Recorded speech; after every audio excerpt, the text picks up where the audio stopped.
Hello बच्चों, आप सभी का जो है झा सर के यूट्यूब चैनल पर आपका स्वागत है। मैं आपको जो है लगभग सभी साप्ताहिक मूल्यांकन के सॉल्यूशन बना बना के आपको समझाते हुए बताता हूं, जिससे आपको डबल फ़ायदा होता है। आप एक पढ़ाई भी कर सकते हैं और दूसरा आपको इसका सॉल्यूशन भी मिल जाता है। तो हम जो है इस सत्र जो है साप्ताहिक मूल्यांकन 5 की बात करेंगे। साप्ताहिक मूल्यांकन जो है आपका आया हुआ है गणित का, इसका हम 5वें मूल्यांकन की बात करें, इसका मैं सॉल्यूशन आपको देने जा रहा हूँ।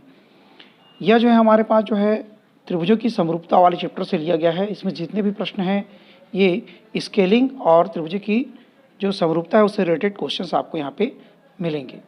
इसमें हमारे पास सबसे पहला क्वेश्चन दिया गया है कि सर्वांगसम बहुभुज, हमारे पास प्रश्न में कहता है कि सर्वांगसम बहुभुज जो है खाली स्थान होते हैं। तो आप साफ साफ उसमें देख रहे हैं कि जितने भी सर्वांगसम बहुभुज होते हैं, सर्वांगसम बहुभुज की हम बात कर रहे हैं, तो सर्वांगसम बहुभुज जो होते हैं वो क्या होते हैं? समरूप होते हैं। खाली स्थान की जगह पर आप लिखेंगे समरूप होते हैं, बहुत ज़्यादा लिखने की आवश्यकता नहीं है। इसके बाद दूसरा क्वेश्चन आपके पास लिखा हुआ है इसमें कि 50 सेंटीमीटर गुणित 20 सेंटीमीटर के नक्शे को 10 सेंटीमीटर गुणित 4 सेंटीमीटर तक करने के लिए स्केल गुणक होगा। इसमें स्केल गुणक की बात कर रहे हैं, यानी कि कम और ज़्यादा करने की बात कर रहा है। स्केल गुणक का काम होता है नक्शे की माप को बड़ा करना और छोटा करना, इसलिए इसको गुणक कहते हैं। तो यहाँ पर देख रहे हैं 50 से होकर के 10 हुआ, यानी कि कम हो रहा है, यानी कि इसको भाग देना पड़ेगा। तो 50 से 10 जाने के लिए कितने से भाग दिया गया? इसको 5 से भाग दिया गया है, इसलिए हमारा स्केल गुणक हो गया 1/5। उत्तर आएगा 1/5। फिर आप चल सकते हैं प्रश्न क्रमांक 3 की ओर। प्रश्न क्रमांक 3 एकदम सिंपल सा है। कहता है कि दो त्रिभुजों के समरूप होने की शर्त लिखिए। तो हम यहाँ पर कहेंगे दो त्रिभुज समरूप होंगे यदि, दो त्रिभुज समरूप होंगे यदि, या दो समरूप त्रिभुजों की शर्त क्या हो सकती है उसके बारे में हम बात करें तो नंबर 1, उनके संगत कोण आपस में बराबर होते हैं और उनके संगत भुजाएं क्या होती हैं? अनुपातिक होती है। कहने का मतलब क्या होता है? जैसे मान लीजिए ये एक त्रिभुज है और यहाँ पर ये दूसरा त्रिभुज ले लेते हैं, ABCPQR। तो इनके संगत कोण माने A है तो कोण P हो जाएगा, ये आपस में बराबर आएगा। कोण B बराबर कोण Q और कोण C बराबर कोण R, ये होते हैं संगत कोण। उसी प्रकार से संगत भुजाओं की बात हो रही है तो AB बटे में PQ। कोई जरूरी नहीं है ये दोनों बराबर हो, छोटे बड़े हो सकते हैं, लेकिन इनका अनुपात आपस में बराबर होता है। AB बटे अगर PQ निकालूं और फिर BC बटे QR निकाल दूं तो ये सभी क्या होते हैं? आपस में बराबर होते हैं, इसीलिए इसको बोलता है अनुपातिक। ठीक, इसके दो नियम होते हैं। नंबर 1, इनके संगत कोण बराबर होते हैं और उनके संगत भुजाएं क्या होती हैं? अनुपातिक होती है। तो जहाँ कहीं भी त्रिभुज समरूप रहेगा वहाँ हम लिख देंगे त्रिभुज की समरूपता की शर्त के अनुसार दोनों संगत कोण क्या होंगे? आपस में बराबर होंगे। इसके बाद वाला तुम्हारे पास प्रमेय जो प्रश्न है वो कहता है कि थेल्स प्रमेय का कथन लिखिए। प्रश्न में स्पष्ट रूप से लिखा हुआ है कि थेल्स प्रमेय का कथन लिखिए और कोई भी एक्स्ट्रा बात नहीं किया उसने। तो हम थेल्स प्रमेय की कथन की बात कर देते हैं। जब हम थेल्स प्रमेय की कथन की बात करते हैं तो उसमें कहता है कि किसी त्रिभुज की एक भुजा के समानांतर खींची गई रेखा अन्य दो भुजाओं को समान अनुपात में विभाजित करती है या काटती है। इसको अलग अलग शब्दों में लिखा जा सकता है। यहाँ पर मैंने लिख दिया है कि किसी त्रिभुज की एक भुजा के समानांतर खींची गई, समानांतर कोई रेखा खींची जाए तो वह अन्य दो भुजाओं को समान अनुपात में काटती है। कहने का मतलब क्या हो गया? जैसे मान लीजिए ये एक त्रिभुज है, इस त्रिभुज ABC, इसका भुजा मैं कौन सा ले लिया?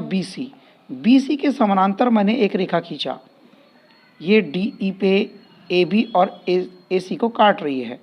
तो हमारे पास क्या हो जाएगा? AD/DB बराबर AE/EC।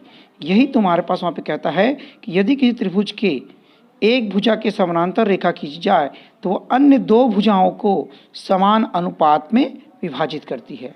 तो ये आपका प्रमेय का कथन होता है, इसको हम कथन कहते हैं। ठीक है, स्टेटमेंट कथन कहते हैं इसको। ठीक, तो यहाँ पर सिर्फ इतना ही पूछा है कि कथन लिख के छोड़ देंगे और जब सिद्ध करने वाला तो सिद्ध करेंगे। इसके बाद देखेंगे प्रश्न क्रमांक 5। प्रश्न क्रमांक 5 हमारे पास है, ये स्केलिंग वाले पार्ट से लिया गया है। इसमें हमारे पास कहता है कि एक वृत्ताकार मैदान की त्रिज्या 52 मीटर है। ऑलरेडी पहले से बोल दिया है त्रिज्या कितना है? 52 मीटर।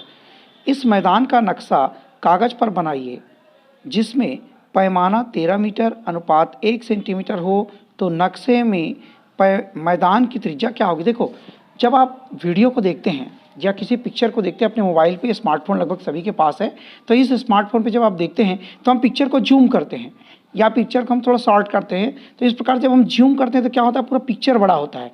ऐसा नहीं होता कि उसका नाक बड़ा हो जाए तो कान बड़ा हो जाए, ऐसा नहीं। अगर हम पिक्चर के नाक को बड़ा करते हैं तो निश्चित है कि उसका पूरा चेहरा बड़ा होता है, उसी अनुपात में उसका कान भी बड़ा होगा, उसका आँख भी बड़ा होता है। हम जिस भी पार्ट को उसको देखेंगे वो सभी उसी हिसाब से बड़े होते हैं। तो ये हमारे पास कहता है कि अगर मैदान जो है 52 मीटर है तो 52 मीटर को कागज़ पे नहीं खींच सकते, तो हमको उसको किसी न किसी अनुपात में बांटना पड़ेगा। तो हम उसके अनुपात को लेते हैं, लिखता है 13 मीटर अनुपात 1 सेंटीमीटर, मतलब 13 मीटर को 1 सेंटीमीटर मानो बोलता है। तब प्रश्न करता है वो, तो 52 मीटर को अगर दर्शाना है तो कितना सेंटीमीटर लोगे। तो हम यहाँ पर बताते हैं, देखो मैदान की त्रिज्या r बराबर 52 मीटर, पैमाना 13 मीटर बराबर 1 सेंटीमीटर लिखा है उसने। 13 मीटर बराबर 1 सेंटीमीटर, इसलिए स्केल गुणक क्या बन जाएगा, इस 1 को किससे भाग दे देंगे 13 से, 1/13 आ जाएगा। स्केल गुणक को आप जो यहाँ पर उससे नहीं दर्शाएंगे, इसको किसी भी यूनिट से नहीं दर्शाएंगे, गुणक है, इसको यूनिट से दर्शाने की आवश्यकता नहीं है। अब जब हमको स्केल गुणक पता चल गया तो 52 मीटर कितना होगा उसको निकालना है। तो हम क्या कर देते हैं, मैदान की नई त्रिज्या बराबर 52 गुणित 1/13, 4 सेंटीमीटर से 13 कम 13, 13 चौं 52, 13 कम 13, 13 चौं 52, तो कितना किया 4 सेंटीमीटर। लेकिन प्रश्न में एक चीज़ और बोला है साफ साफ कि इस मैदान का नक्शा कागज पर बनाइए, कागज पे बनाने भी बोला है, तो इसलिए हम इसको बना के दिखाएंगे। ठीक है, इस प्रकार से 4 सेंटीमीटर की त्रिज्या लेके एक वृत्त खींच देंगे, लिख देंगे मैदान का नक्शा। यहाँ पर आप लिख सकते हैं मैदान का नक्शा। यहाँ पे आप चाहें तो पैमाना लिख सकते हैं, पैमाने में आप लिखेंगे 1 सेंटीमीटर बराबर 13 मीटर, ये आपका पैमाना है। इस नक्शे के लिए लिखना चाहिए पैमाने, तभी तो आदमी कोई पढ़ पाएगा कि कितना मीटर का बना हुआ है। चलिए ठीक है, बहुत ज़्यादा समय नहीं लेते, आगे बढ़ते हैं। प्रश्न क्रमांक 6 की बात करते हैं। प्रश्न क्रमांक 6 में कहता है कि यदि दो समरूप त्रिभुजों के क्षेत्रफल का अनुपात 36:16 है तो उनकी संगत भुजाओं का अनुपात क्या होगा। देखिए प्रश्न बहुत ही अच्छा है। ठीक, दो समरूप त्रिभुजों के क्षेत्रफलों का अनुपात आपको दिया हुआ है 36:16, माने दो त्रिभुज हैं जो पहले से ही समरूप घोषित कर दिए गए हैं, आपको समरूप सिद्ध नहीं करना है। कहता है कि अगर वो समरूप है तो उनके भुजाओं का क्या अनुपात होगा। तो हम जानते हैं एक नियम कि अगर दो त्रिभुज समरूप हैं तो उनके संगत क्षेत्रफलों का अनुपात उनके संगत भुजाओं के अनुपात के वर्ग के बराबर होता है। प्रथम त्रिभुज का क्षेत्र, हमने दो त्रिभुज ले लिया, कह दिए कि प्रथम त्रिभुज का क्षेत्रफल बटे द्वितीय त्रिभुज का क्षेत्रफल, इसको हम चाहें तो ABC के रूप में भी लिख सकते हैं, त्रिभुज ABC का क्षेत्रफल बटे त्रिभुज PQR का क्षेत्रफल लिख के भी बना सकते हैं, लेकिन मैंने ऐसा ना लिख के सीधा सीधा लिख दिया ताकि आपको ये याद हो जाए। प्रथम त्रिभुज के क्षेत्रफल बटे द्वितीय त्रिभुज का क्षेत्रफल बराबर प्रथम त्रिभुज की भुजा का वर्ग बटे द्वितीय त्रिभुज की संगत भुजा का वर्ग। कहने का मतलब क्या हो गया, देखिए ये कहना क्या चाहता है, जैसे ये एक त्रिभुज ले लिए, वहीं पे हमने यहाँ पे ये कि दूसरा त्रिभुज ले लिया ABCPQR। अब इस त्रिभुज का क्षेत्रफल और इस त्रिभुज का क्षेत्रफल दोनों को बटे में लिखें। अब उसकी संगत भुजा AB के बटे में क्या आ जाएगा PQ, ऐसा AB बटे PQ का वर्ग होना चाहिए।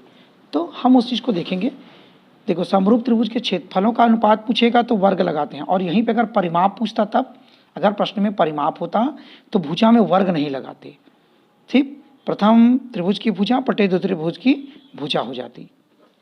कुछ नहीं करना, इसके बाद मान को रख दो, 36/16 दिया है, प्रथम त्रिभुज की भुजा बटे द्वितीय त्रिभुज का वर्ग, फिर वर्ग को हटाएंगे तो इधर क्या लग जाएगा, वर्गमूल 36/16। 36 का वर्गमूल होता है 6 और 16 का वर्गमूल होता है 4, तो 2 दूनी 4 और 2 तिया 6। आप इसको आराम से काट के बना सकते हैं। इसके बाद तुम्हारे पास आ जाता है 3/2, तो ये आपका अनुपात आ गया 3:2। तो भुजाओं का अनुपात कितना आ गया 3:2। इसको एकदम सिंपल से बना सकते हैं, कहीं कोई बहुत मेहनत करने की आवश्यकता नहीं है। इसको आप जो है स्क्रीनशॉट वगैरह लेके बना लें। ठीक है, आराम से इसको बनाया जा सकता है। चलिए आगे चलते हैं प्रश्न क्रमांक 7 की ओर। प्रश्न 7 में अब 2 प्रश्न होंगे। प्रश्न क्रमांक 7 में आपके पास 2 प्रश्न प्राप्त होंगे। नंबर 1, प्रश्न क्रमांक 1 में हमारे पास उसका अथवा करके देता है। असल में 7वां 8वां 9वां जो प्रश्न होता है उसमें अथवा के प्रश्न होते हैं, एक सामान्य प्रश्न हो गया और एक उसके अथवा वाले प्रश्न हो गए। तो हम देखते हैं यहाँ पर कि पहला प्रश्न क्या लिखता है, त्रिभुज ABC एक समद्विबाहु त्रिभुज है जिसमें कोण C बराबर 90 अंश है, तो सिद्ध कीजिए कि AB का वर्ग बराबर 2AC का वर्ग। ये बहुत ही इंपॉर्टेंट प्रश्न है, कई बार परीक्षा में आ चुका है। ये छोटा प्रश्न है और लेकिन बहुत ही इंपॉर्टेंट है, इसलिए इसको अच्छे से तैयार करेंगे। मोस्ट IMP क्वेश्चन भी है ये, तो आपको एक अच्छा क्वेश्चन भी मिल गया इसी बहाने। आप देख सकते हैं इस प्रश्न में साफ साफ लिखा है कि एक समद्विबाहु त्रिभुज है जिसमें कोण C 90 अंश घोषणा कर दिया है। तो मैंने यहाँ पे लिखा त्रिभुज ABC समद्विबाहु त्रिभुज है, कोण C बराबर 90 अंश है। क्या सिद्ध करना है, तो ये AB का वर्ग बराबर 2AC का। इतना तो कोई भी बच्चा लिख सकता है ना बिना देखे, क्योंकि प्रश्न में ही लिखा हुआ है, कोई नया काम नहीं किए हैं। इसके बाद मैंने क्या किया, यहाँ पे एक त्रिभुज बनाया ABC जिसका कोण C कितना लिया मैंने 90। चूंकि उसने समद्विबाहु बोला है तो दो भुजाओं को बराबर भी दिखाना पड़ेगा, तो मैंने यहाँ पे लिख दिया है कि त्रिभुज ABC एक समद्विबाहु त्रिभुज है, AC बराबर BC, AC बराबर BC। अब चूंकि एक समकोण त्रिभुज इसमें पाइथागोरस लगा सकते हैं, तो कर्ण का वर्ग बराबर लंब का वर्ग धन आधार का वर्ग। तो मैंने यहाँ पे लगा दिया पाइथागोरस का प्रमेय, कर्ण का वर्ग लंब का वर्ग धन आधार का वर्ग। कर्ण का वर्ग AB का वर्ग आ गया, लंब मतलब AC का वर्ग और आधार मतलब BC का वर्ग। आप यहाँ पे आराम से इस चीज को लिख सकते हो। अगले लाइन में जब मैं जाता हूँ तो AB का वर्ग AC का वर्ग BC का वर्ग। ये जो BC है ये किसके बराबर है, अभी मैंने यहाँ बताया है। BC किसके बराबर है, AC के बराबर है। तो जहाँ पर BC लिखा है वहाँ मैं AC लिख सकता हूँ, लिख दिया समीकरण 1 से। यहाँ पर मैंने मान रखा है समीकरण 1 से, आप चाहें तो यहाँ दर्शा सकते हैं AC बराबर BC। अब यहाँ पे देखो 2 बार दिख रहा है AC, तो इसको मैंने लिख दिया 2AC स्क्वायर। तो AB का वर्ग बराबर 2AC का वर्ग, ये आपका आंसर हो जाता है। इसको आप आराम से बना सकते हैं, ठीक है। बहुत ज़्यादा कठिन प्रश्न नहीं है, एकदम सिंपल सा प्रश्न है ये। इसको किसी भी स्थिति में कोई बच्चा परीक्षा में नहीं छोड़ना चाहिए, ऐसा मैं सोचता हूँ। बहुत अच्छा क्वेश्चन सेलेक्ट किया गया है, ये क्वेश्चन बहुत पसंद है मुझे, इसलिए कि परीक्षा के दृष्टिकोण से बहुत ही इंपॉर्टेंट है। आप इसको आराम से बना सकते हैं और छोटा सा है, सभी को याद हो जाता है, तैयारी कर सकते हैं आप इसको। इसके अथवा में आपको प्रश्न दिया गया है, पाइथागोरस प्रमेय लिखिए एवं सिद्ध कीजिए। ये भी क्वेश्चन अपने आप में बहुत ही इंपॉर्टेंट है। पाइथागोरस प्रमेय, पहले अपन कथन को लिख रहे हैं, उसका जो उसने लिखा है लिखिए करके। तो पाइथागोरस का प्रमेय लिखना जरूरी है, अगर आप इसको नहीं लिखते तो नंबर आपका काट दिया जाएगा, क्योंकि उसने तो पूछा है कि लिखिए करके। कई लोग क्या करते हैं सीधे नीचे बना देते हैं, नहीं, प्रश्न में लिखा है कि पाइथागोरस प्रमेय को लिखिए, तो आपको उसको लिखना पड़ेगा। तो पाइथागोरस का प्रमेय हम लिख रहे हैं, एक समकोण त्रिभुज में कर्ण का वर्ग शेष दो भुजाओं के वर्गों के योग के बराबर होता है। हमने क्या कहा कि एक समकोण त्रिभुज में, कोई एक समकोण त्रिभुज है, इस समकोण त्रिभुज में कर्ण का वर्ग अन्य दो भुजाएं के वर्गों के योग के बराबर होता है। इसी को अपन क्या बोलते हैं कि समकोण त्रिभुज में बड़ी भुजा का वर्ग अन्य दो भुजाओं के वर्गों के योगफल के बराबर होता है, ऐसा भी इसको लिखा जा सकता है। तो शब्दों में थोड़ा अंतर होता है, लेकिन जो उनका लास्टली जो वर्क है वो वही है, उसको आप ध्यान देंगे। तो ये लिख दिए। अब उसने हमने कहा है कि एक समकोण त्रिभुज, हमने यहाँ पे एक समकोण त्रिभुज ले लिया ABC। इस समकोण त्रिभुज में हमने कोण B को कितना लिया है, 90 अंश। समकोण त्रिभुज में हम कोण B को कितना लेके चल रहे हैं, 90 अंश का। तो हमने लिख दिया यहाँ पे त्रिभुज ABC में कोण B बराबर 90 अंश। जो सिद्ध करना था कि बड़ी भुजा का वर्ग AC का वर्ग बराबर AB का वर्ग धन BC का वर्ग, उसको मैंने यहाँ पे लिख दिया। मैंने क्या काम किया, मैंने लंब खींचा है, BD लंब है AC, मैंने एक लंब खींचा, रचना किया, तो उसको मैंने लिख दिया यहाँ पे BD लंब AC, ये लंब को दिखाता है। अब मेरे को सिद्ध करने के लिए मैं क्या करूंगा, सबसे पहले दो त्रिभुज लूंगा, एक त्रिभुज ABD और दूसरा त्रिभुज ACB या ADB ABC, जैसा भी बोले आप। तो मैंने लिया है यहाँ पे ADB और ABC, दो त्रिभुज लिया, ADB ABC। इन दोनों त्रिभुज में देखो तो ये वाला कोण A जो है छोटे वाले त्रिभुज में भी आ रहा है, यही कोण A जो है बड़े वाले त्रिभुज में भी आ रहा है, यानी कि ये कोण A दोनों में क्या हो रहा है, उभयनिष्ठ हो रहा है। ये कोण A क्या हो रहा है, दोनों में उभयनिष्ठ हो रहा है। तो मैंने यहाँ पे कोण A बराबर कोण A लिख दिया और लिख दिया उभयनिष्ठ कोण है। इसके जस्ट बाद आप देखेंगे कि ADB, इसमें ये कोण 90 अंश का है D, और ABC में कोण B कितने अंश का है, 90 अंश का है। तो मैंने यहाँ पे लिखा ADB बराबर कोण ABC, प्रत्येक 90 अंश का। इसलिए त्रिभुज, अब जब हम यहाँ पे देख रहे हैं कि दो कोण आपस में बराबर है, कोण कोण, यहाँ पे कोण और कोण आगे दो कोण दिख रहे हैं, तो हम यहाँ पे कोण कोण समरूपता उपप्रमेय लगा देते हैं। तो इससे ADB और ABC दोनों क्या हो जाएंगे, समरूप। तो हमने लिख दिया त्रिभुज ADB समरूप है त्रिभुज ABC के एंगल एंगल समरूपता से। जब त्रिभुज समरूप होते हैं तो उनकी भुजाएं कैसे होती है, अनुपातिक होती है। थोड़ी देर पहले मैंने आपको पढ़ाया, तो मैंने यहाँ पे उपयोग किया उसका AD/AB बराबर AB/AC। आप देख सकते हैं अगर मैं इस छोटे वाले त्रिभुज का ये आधार है तो बड़े वाले त्रिभुज का ये आधार बनेगा, आधार बटे आधार। अब मैंने यहाँ पे लिया उसके कर्ण बटे कर्ण। अगर मैं यहाँ पे AB लेता हूँ छोटे वाले त्रिभुज के लिए कर्ण, तो बड़े वाले त्रिभुज का कर्ण क्या बन रहा है, AC।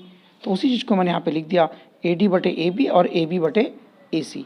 तिरिया गुणा कर देंगे इसको, तो AB का वर्ग बराबर क्या मिल जाएगा, AD गुणित AC। इसको समीकरण नंबर 1 दे देते हैं। हम यही काम दोबारा करेंगे इस त्रिभुज के लिए, छोटे वाला इधर वाला त्रिभुज के लिए BDC और ABC के। इतना ना करके मैं सीधे सीधे क्या लिख दूंगा, इसी प्रकार हम शब्दों का इस्तेमाल कर देंगे कि इसी प्रकार त्रिभुज BDC एवं ABC में अभी हमारे पास क्या आया था, AD गुणित AC आया था, तो इस वाले में क्या आ जाएगा, DC गुणित AC। देखिए मैंने यहाँ पे बनाया है त्रिभुज BDC व त्रिभुज ABC में BC का वर्ग बराबर CD गुणित AC।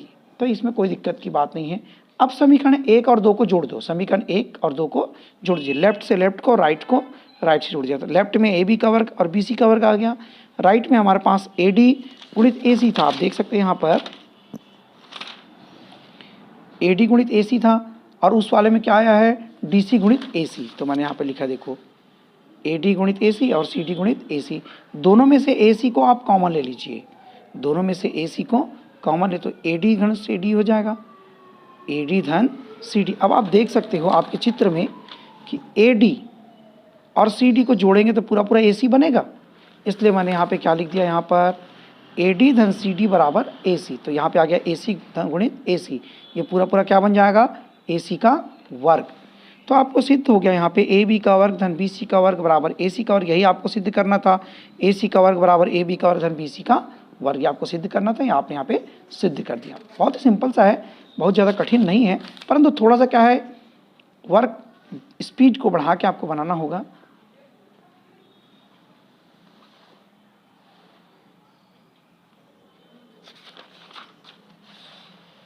कि मैं थोड़ा सा एक बार स्क्रॉल कर दिया हूँ ताकि आप इसको आराम से लिख सकते हैं, लिखने में थोड़ी दिक्कत ना हो। चलिए इसके बाद हम चलते हैं प्रश्न क्रमांक 8 में। प्रश्न क्रमांक 8 बहुत अच्छा प्रश्न है, बहुत छोटा सा प्रश्न है और पाइथागोरस से रिलेटेड प्रश्न है।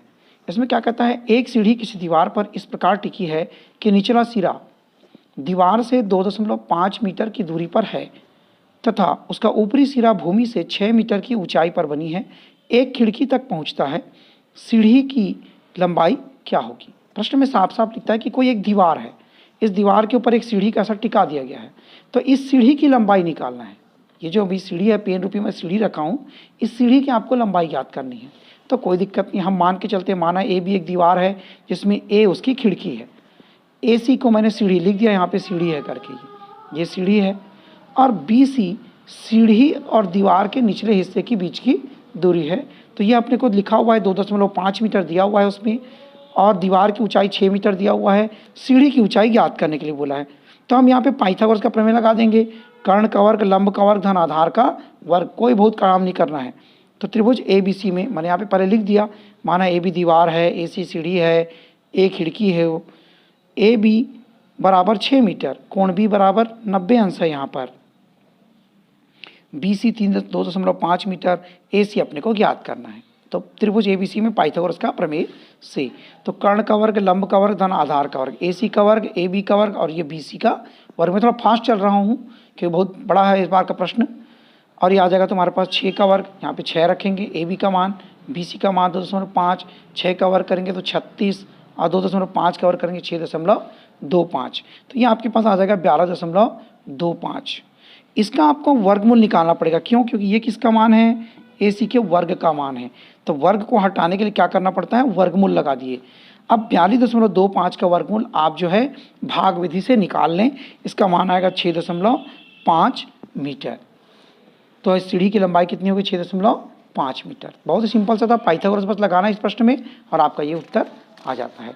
इसके बाद तुम्हारे पास इसी का जो अथवा वाला प्रश्न है वो भी बहुत अच्छा प्रश्न है और बहुत ही सरल प्रश्न है।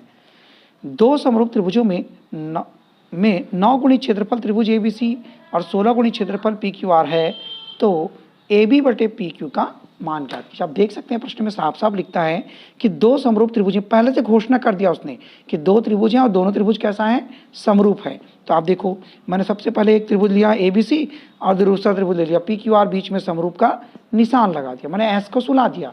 S को सुला देंगे तो वो समरूप का निशान हो जाता है। साथ में उसने लिखा है 9 गुणित क्षेत्रफल त्रिभुज ABC और 16 गुणित क्षेत्रफल त्रिभुज PQR। तो आपको AB बटे PQ का मान ज्ञात करना है। क्या क्या करना है मैंने लिख दिया। इसके बाद मैं त्रिभुज ABC लिया और त्रिभुज PQR। अब मैं पहले से जान रहा हूं कि अगर दो त्रिभुज समरूप, इससे पहले आ चुका है, अगर दो त्रिभुज समरूप हैं तो उनके संगत भुजाएं के वर्गों का अनुपात बराबर होता है। तो त्रिभुज ABC और त्रिभुज PQR लिया। क्षेत्रफल त्रिभुज ABC बटे क्षेत्रफल त्रिभुज PQR, तो AB बटे क्या मिल जाएगा, PQ, इसका वर्ग, AB बटे PQ का वर्ग मिलेगा। नंबर 1 देके छोड़ दो। हमको प्रश्न में दे रखा है कि 9 गुणित क्षेत्रफल ABC बराबर 16 गुणित क्षेत्रफल PQR। मैंने इसको जमा के लिखा, क्षेत्रफल त्रिभुज ABC के बटे में क्षेत्रफल त्रिभुज PQR लाया और यहाँ 16 पहले से था, 9 इसके नीचे आ गया, 16 बटे 9। अब मैं इसको समीकरण नंबर 2 दे दिया। समीकरण 1 और 2 को देखो, इसके लेफ्ट साइड क्या हो गया, आपस में बराबर हो गए, तो राइट साइड भी क्या हो जाएंगे, आपस में बराबर हो जाएंगे। तो अब जब मैं इसको आपस में उसको बराबर कर दिया राइट साइड को, तो AB का वर्ग बटे PQ का वर्ग मिल गया मुझे, बराबर 16 बटे 9। यहाँ पर मैं थोड़ा एक लाइन फास्ट हो गया, AB बटे PQ बराबर आप लिख सकते हैं वर्गमूल 16 बटे 9। एक लाइन और आप जोड़ सकते हैं 16 बटे 9। अब 16 का वर्गमूल कितना होता है, 4, और 9 का वर्गमूल कितना है, 3। तो ये आपका आंसर हो जाए। बहुत ही सिंपल सा प्रश्न था ये भी। इसमें से दोनों में से कोई एक बनाएंगे। देखो, अथवा में से कोई एक ही सवाल को आप बना के जमा करें। सीखने के लिए आपको हम दोनों तीनों सवाल बना के देते हैं ताकि आप इसको आराम से सीख सकें। परीक्षा के दृष्टिकोण से वार्षिक परीक्षा में भी आपका ये काम आ सकेगा।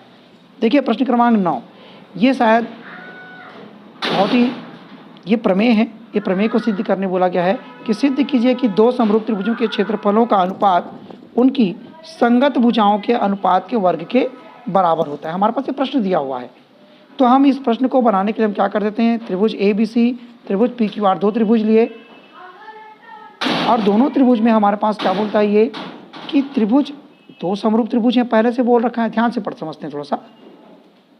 दो समरूप त्रिभुज बोला था हमने, एक त्रिभुज ABC लिया, त्रिभुज PQR लिया, दो त्रिभुज ले लिए और दोनों त्रिभुज समरूप है बोला है उसने।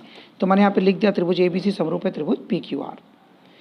अब उसने क्या सिद्ध करने बोला, क्या प्रमेय, उसी प्रमेय को यहाँ लिखने बोला है। क्षेत्रफल त्रिभुज ABC बटे क्षेत्रफल त्रिभुज PQR बराबर संगत भुजाओं AB का वर्ग बटे PQ का वर्ग, BC का वर्ग बटे QR का वर्ग, AC का वर्ग बटे PR का वर्ग। ये अपने को सिद्ध करना है। इसको सिद्ध करने के लिए हमको रचना करना पड़ता है।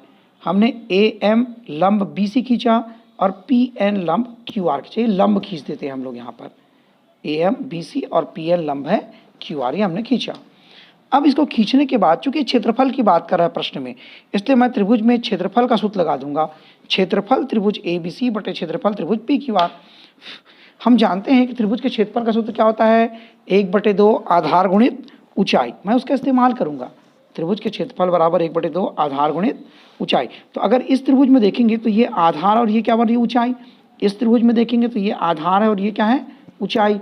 तो मैंने उसका इस्तेमाल किया। क्षेत्रफल त्रिभुज ABC बटे क्षेत्रफल त्रिभुज PQR, 1/2 आधार की जगह BC और ऊंचाई की जगह AM। उसी प्रकार से QR और ये क्या मिल गया, PN। तो आप यहाँ पे 1/2 से 1/2 को काट सकते हैं तो ये आपको ये चीज़ मिल जाएगा। क्या मिलेगा, क्षेत्रफल त्रिभुज ABC बटे क्षेत्रफल त्रिभुज PQR बराबर BC बटे QR गुणित AM बटे PN। ये आ गया समीकरण नंबर 1। अब देखो, हमको सर ये फालतू चीज़ें क्यों पढ़ रहे हैं अपन, तो हम फालतू नहीं पढ़ रहे हैं। हमारा टारगेट कहाँ पर है कि BC बटे QR तो लाना ही है, लेकिन इसका वर्ग चाहिए। और वर्ग लाने के लिए अगर कैसे भी करके मैं सिद्ध कर दूं कि AM बटे PN जो है ये BC बटे QR के बराबर है, तो यहाँ पर BC बटे QR लिख सकेंगे अपन लोग, तो अपने आप सिद्ध हो जाएगा।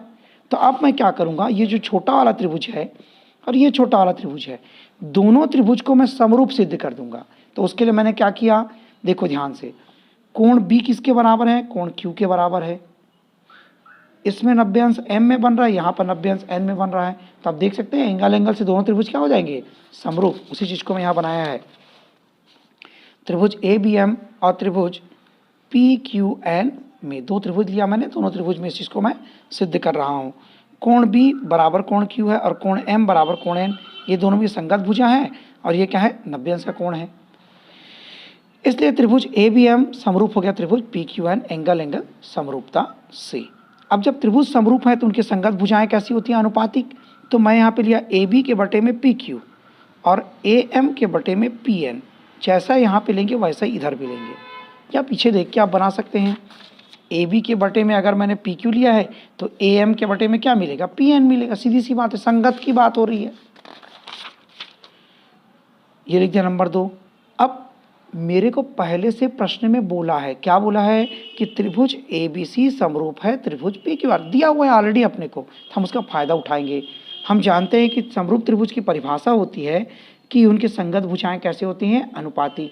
इसलिए ए बी बटे क्या मिल जाएगा, पी क्यू, और बी सी बटे क्या मिल जाएगा, क्यू आर। ये हमारा समीकरण नंबर 3 हो गया। समीकरण 2 और 3 से, समीकरण 2 और 3 को देखो तो ए बी बटे पी क्यू, ए बी बटे पी क्यू, तो ए एम बटे पी एन और बी सी बटे क्यू आर, ये आपको मिल जाता है। समीकरण 1 और 4 से मिला दो। ये चौथा में अपन देख रहे हैं ए एम बटे पी एन को सिद्ध कर दिया हमने बी सी बटे क्यू आर के, तो हमने यहाँ पे बी सी बटे क्यू आर, और ये ए एम बटे पी एन है तो ए एम बटे पी एन की जगह लिख देंगे बी सी बटे क्यू आर। तो ये मिल जाएगा बी सी बटे क्यू आर, बी सी बटे क्यू आर का वर्ग। इधर तो सेम टू सेम चल रहा है, यही आपको सिद्ध करना था। अब आगे हल ना करके हम लिख देंगे इसी प्रकार, एक बार ए बी बटे पी क्यू, एक बार ए सी बटे पी आर, और तीनों को एक साथ मिला कर लिख देंगे क्षेत्रफल त्रिभुज ए बी सी बटे क्षेत्रफल त्रिभुज पी क्यू आर बराबर ए बी बटे पी क्यू का वर्ग बराबर बी सी बटे क्यू आर का वर्ग बराबर ए सी बटे पी आर का वर्ग। आप इसको यही सिद्ध करना था। अब इसको मैं एक बार स्क्रॉल कर देता हूँ ताकि आप इसको आराम से लिख सकें।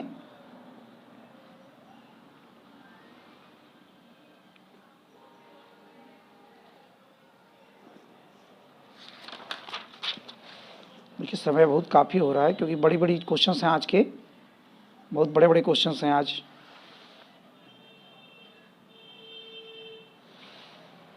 थोड़ा ध्यान से अच्छे से लिखेंगे लिखते समय, है ना।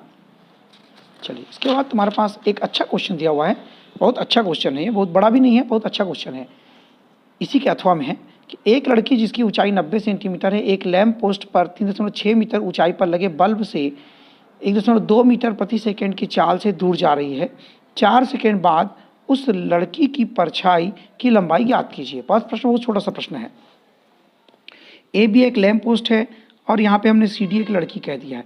ये लड़की लैंप पोस्ट के पास से धीरे धीरे इधर चल रही है जिसकी स्पीड है 1.2 मीटर प्रति सेकेंड। तो मैंने यहाँ पे लिखा ए बी एक लैंप पोस्ट है, सी डी एक लड़की है और लड़की की चाल जो है यहाँ पे डी ई लड़की की परछाई है, लड़की की चाल जो है 1.2 मीटर प्रति सेकेंड, ये सब मैंने लिख दिया यहाँ पर।